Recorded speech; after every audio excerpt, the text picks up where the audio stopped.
Officials are estimating up to 40% of good food supply in the nation goes in the trash and leaves communities in need hungry. News 8's Daniel Zulkowski is finding how students with the Food Recovery Network are putting more meals on the table.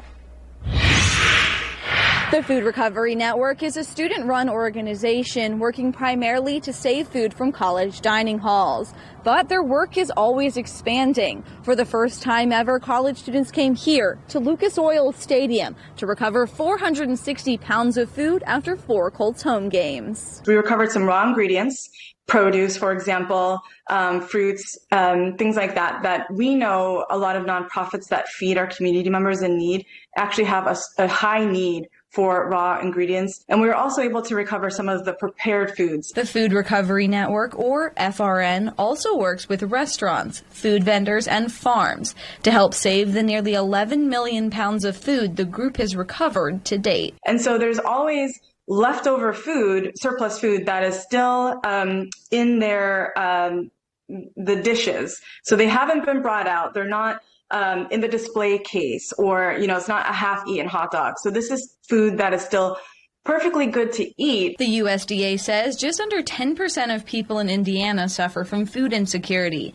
so this food will go directly to those who need it most. The food from Lucas Oil Stadium was given directly to the Wheeler mission and used to feed about 800 people in need. In a statement to News 8, Perry Hines, Chief Development Officer for Wheeler, said in part, "Food insecurity continues to be a real and present issue in our community, and our staff and volunteers work tirelessly every day to meet these food insecurity needs in our facilities.